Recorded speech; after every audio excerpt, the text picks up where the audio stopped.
بسم الله الرحمن الرحیم. نن زمونږ د طریقة العصریه د اولې حصې 172 نمبر درس دی. په نن درس کې به مونږ سبق نمبر 172 دی او درس نمبر 42 دی. الدرس الثاني والأربعون یعنی 240 نمبر درس دی او په دې کې به مونږ د فعل ماضي بحث کوو. دې نه مخکې درسونو کې به مونږ د فعل مضارع بحث کوو. فعل مضارع موجوده او راتلونکي وخت دپاره استعمالیږي او فعل ماضي د تیر شوي وخت دپاره استعمالیږي. الفعل الماضي فعل ماضي. التلمیذ شاگرد د یو طالب علم په باره کې بحث کېږي. دې نه پس به بیا عمده الفعل ماضي وي خو تلمیذان به وي، دوه شاګردان به وي، بیا به التلامیذ به وي، ډېر شاګردانو باره کې به بحث وي. نو په دې درس کې به زمونږ د فعل ماضي بحث به وي پکې او خصوصا د واحد متکلم فعل ماضي د صیغې او د واحد مذکر حاضر صیغې ډېر بحث به وي پکې او کله کله به پکې د واحد مذکر غایب صیغې بحث هم کېږي. کله چې د مذکر بحث وي که نه نو بیا پکې د مذکر د صیغو بحث وي، یعنی دا چې کوم د تلمیذ باره کې وي. او چې کله التلمیذة شي د مؤنث شاګرد شي، طالب علم شي، نو بیا به د واحد مؤنث غایب صیغې او د واحد مؤنث حاضر او د واحد مؤنث متکلم صیغې بحثونه به پکې کېږي. په دې درس کې به موږ د واحد مذکر حاضر او د واحد متکلم صیغې زیات استعمال کوو چې په دې کې زموږ فرق وشي چې موږ د واحد مذکر حاضر صیغه مو پیژنو او د واحد متکلم صیغه مو پیژنو. نو دلته اوس استاد د خالد نه تپوس کوي. یسألو دا د فعل مضارع واحد مذکر غایب صیغه ده، نو د دې استاذ فاعل دی. یسأل الاستاذ، استاذ تپوس کوي خالدن د خالد نه. دې کې صرف دا یو د مضارع صیغه استعمال شوی، نور به اوس ټولې د ماضي صیغې استعمالیږي. نو استاذ د خالد نه تپوس کوي ماذا فعلت. ماذا معنی ده څه، فعلت تا وکړه، تا کار وکړو، تا کار وکړو. دا فعلت دا د واحد مذکر حاضر صیغه ده د فعل ماضي د تیر شوي وخت دپاره. ماذا فعلت تا څه کار وکړو، فی الصباح سحر وخت، تا سحر وخت کې څه کار وکړو، تا سحر وخت کې څه کار وکړو. ماذا فعلت فی الصباح تا سحر وخت کې څه کار وکړو. نو هغه او بیا فیجیبو نو فیجیبو خالد، نو خالد جواب ورکوي ویقول او وایي یا سیدی ای زما سرداره، ای زما مشره، ای زما محترمه. قمتو، دا قمتو چې ده که نه، قمتو دا د فعل ماضي واحد متکلم صیغه ده. قمتو معنا ده زه پاسېدم او قمته ته پاسېدې. قمته دا د واحد مذکر حاضر صیغه ده فعل ماضي. دا قمتو دی، قمتو د قمتو معنا ده زه پاسېدم او د قمته معنا ده قمته په تا چې فتحه شي قمته. دا قمته معنا ده ته پاسېدې، ته پاسېدې،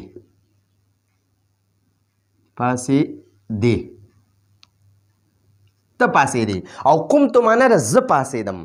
قمته ته پاسېدې او قمتو زه پاسېدم، زه پاسېدم.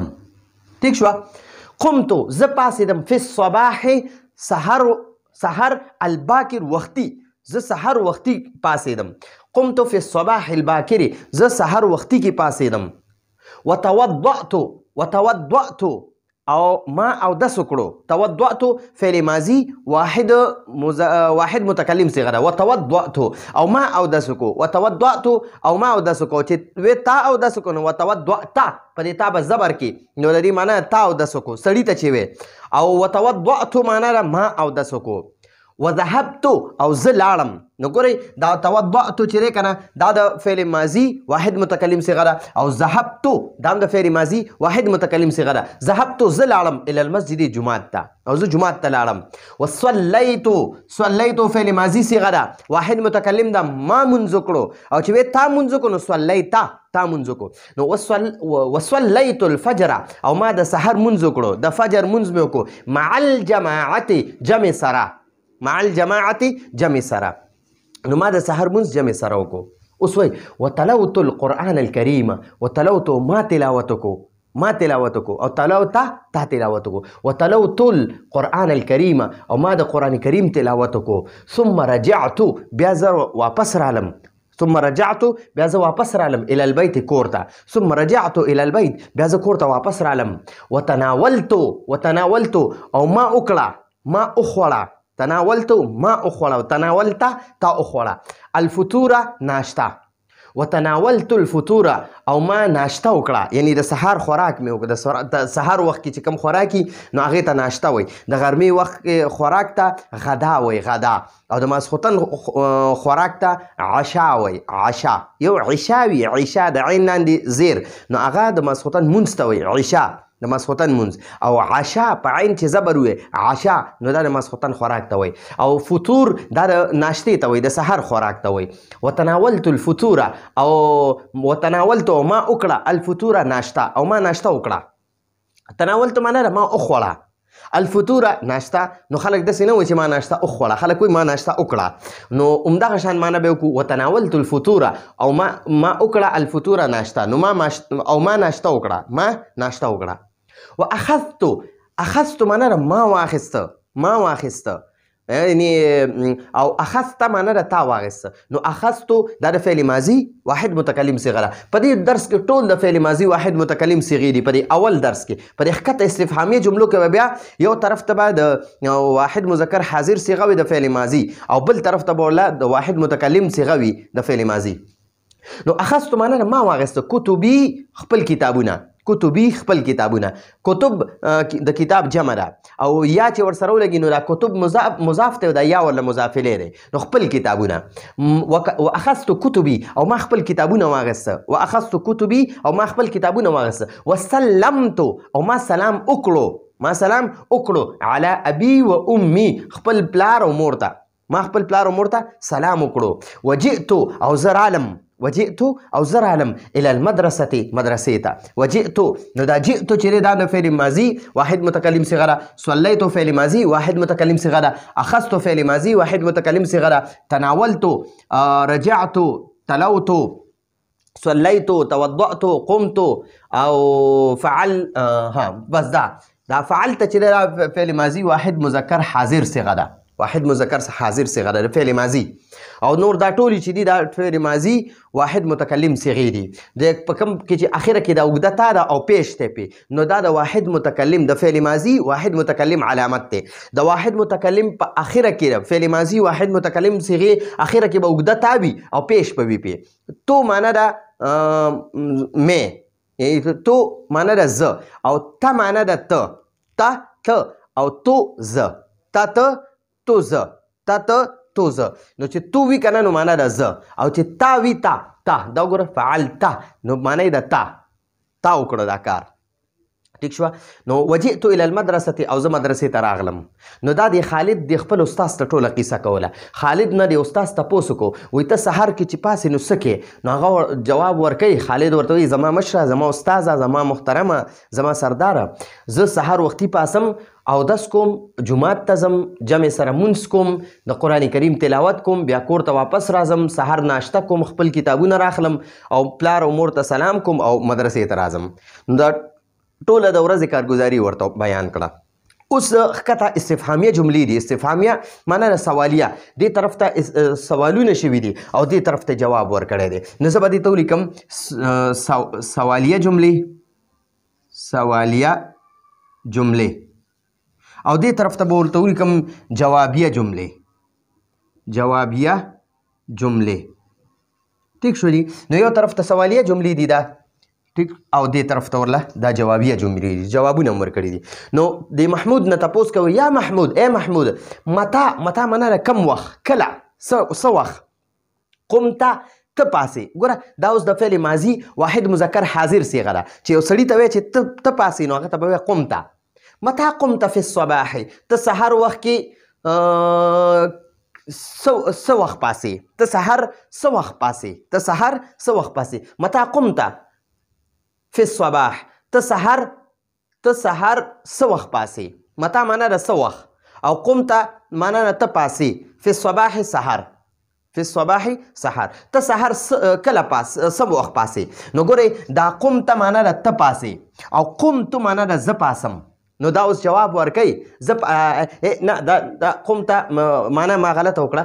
متا قمت فی الصباح، قمت معنا ته پاسې دی، ته پاسې دی. ته سحر څه ټایم پاسې دی، څه وخت پاسې دی، ته سحر څه وخت پاسې دی. هغه ورته وایي قمتو، زه پاسېدم. قمتو زه پاسېدم فی الصباح الباکر سحر وختي باکر معنی وختي سحر وختي زه سحر وختي پاسېدم. نو بیا تې تپوس کوي وایي هل سمعت الاذان الفجر هل سمعت اذان الفجر هل سمعت آیا تا واورېده. نو دا سمعت چې دی که نه دا د فعل ماضي واحد مذکر حاضر صیغه ده چې مخکې ته موجود دی یو سړی او ته ورته ته تې تپوس کوې هل سمعت آیا تا واورېده اذان الفجر د سحر اذان د سحر اذان دی واورېدو. نو هغه ورته وایي نعم او جی سمعتو ما واورېده. سمعتو دا د فعل ماضي واحد متکلم صیغه ده. سمعتو ما واورېده اذان الفجر د سحر اذان د سحر اذان. اوس دغه هلک نه تپوس کوي وایي این صلیت معنا ده تا مونځ کو او صلیتو معنا ده ما مونځ کو. نو این صلیت الفجر این معنا ده چرته صلیت تا مونځ کو الفجر د سحر تا د سحر مونځ چرته وکړو. نو هغه جواب ورکوي صلیت الفجر صلیتو ما مونځ کو الفجر د سحر مع الجماعت جمع سره ما د جمع سره د سحر مونځ کو. نو جمع خو په جومات کې کیږي نو معلومه شو چې د په جومات کې د جمع سره د سحر مونځ کو. صلیت الفجر ما د سحر مونځ کو. نو دا صلیتو دا د فعل ماضي واحد متکلم صیغه ده. واحد متکلم یعنی زه خبرې کوم که نه نو زه تاله جواب در کوم. ته مانه تپوس کې چې تا د سحر مونځ کم ځای وکړو نو زه جواب در کوم ما د سحر مونځ جومات کې وکړو. ته مانه تپوس کې تا د سحر اذان واورېدو زه جواب در کوم او جی ما د سحر اذان واورېده. ٹھیک شو. صلیت الفجر ما د سحر مونځ کو مع الجماعت جمع سره. اوس بیا تپوس کوي وی هل تلوتا آیا تا تلاوت وکړو تا تلاوت وکړو او تلوتو ما تلاوت وکړو. هل تلوت القرآن الکریم آیا تا د قرآن کریم تلاوت وکړو. نو زه جواب در کوم نعم او جی.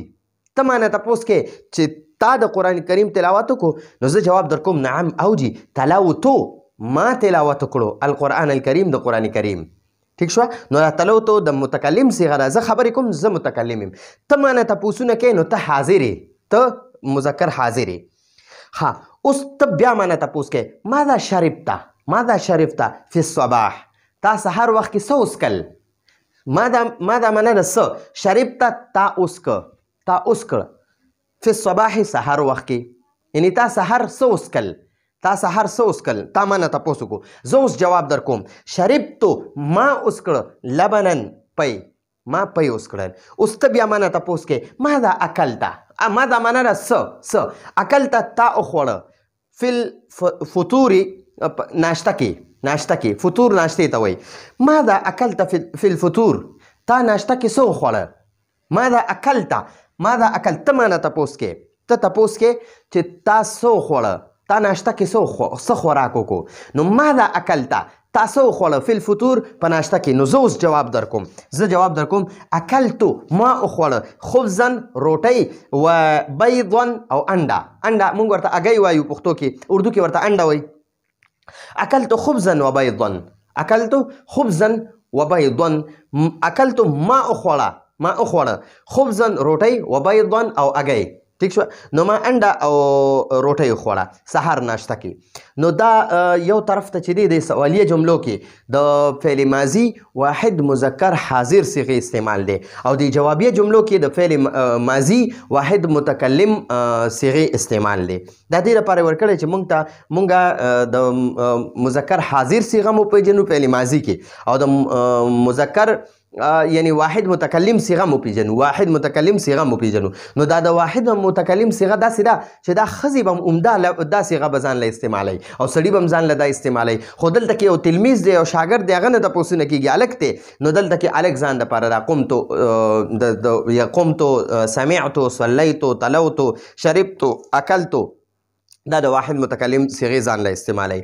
نو کله هم چې داسې صيغه راشي چې په آخره کې تا وي او په هغې باندې پیش وي نو پوه شه چې دا د فعل ماضي واحد متکلم صيغه ده. او کله چې داسې صيغه راشي چې په آخره کې اوږده تا وي او په هغې باندې فتحه وي زبر وي نو پوه شه چې دا د واحد مذکر حاضر صيغه ده.